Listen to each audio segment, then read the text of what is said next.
我是巴布尔本，他是本布尔巴，巴布尔本布尔巴。这位长得很黄很暴力的小潦草叫大斑臂鱼，除了嘴大，就是嘴特大。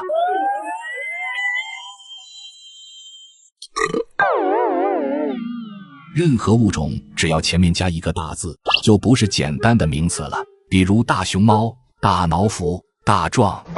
注意看，这个男鱼叫大壮，他的老婆是小美，还有个坏蛋叫丧彪。是不是感觉又增加了什么奇奇怪怪的知识点？当然更奇怪的是，他明明可以靠颜值来吓死鱼，却偏偏鼻子上长了根钓竿，竿头自带虾形钓饵。进化论的推移使我不得不担心这届钓鱼佬，也许某一天真的头上会长出钓竿，毕竟已经见识过头上长摄像头的人，还有什么事情是不可能的呢？目前他的这些小伎俩已被识破，接下来要换个钓点。作为一只鱼，他却不会游泳，但好在淹不死。我一度以为他是只蜗牛鱼，直到他露出那迷人的脸庞，简直亮瞎了没我他的钛合金狗眼。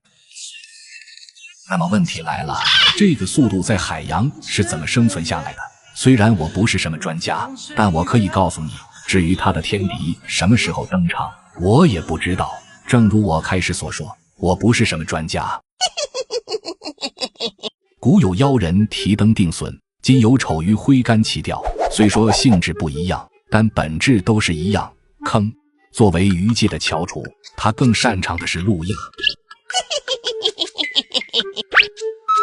好奇的咸鱼宝宝试图以身入局，胜天半子，势必揭穿这种海底不文明行为。就快接近的时候，他却打了退堂鼓，因为他的小老弟身先士卒。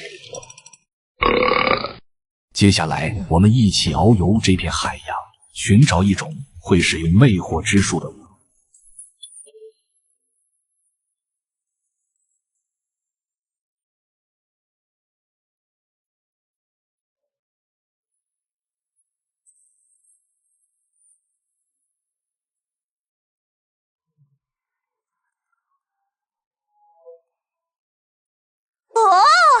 这是一只漂亮的小丑虾，全身粉系多巴胺配色，无疑是礁石中迷人的存在，是不是符合你对雌性的一切幻想？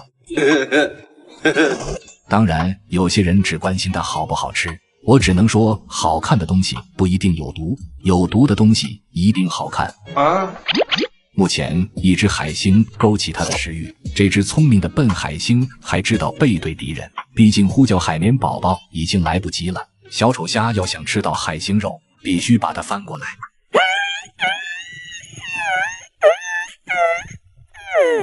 显然凭一己之力是无法翻动比自己大10倍的生物，见证魅惑之术的时候到了。受害者就是这位雄性大冤种。雌性小丑虾所释放的是一种看不见的化学物质，是不是很神奇？假如各位都看见了，那么恭喜你，眼睛没毛病。目前雄性小丑虾已经被迷得神魂颠倒，只要雌性小丑虾略微勾勾脚趾头，他就感觉有种使不完的劲。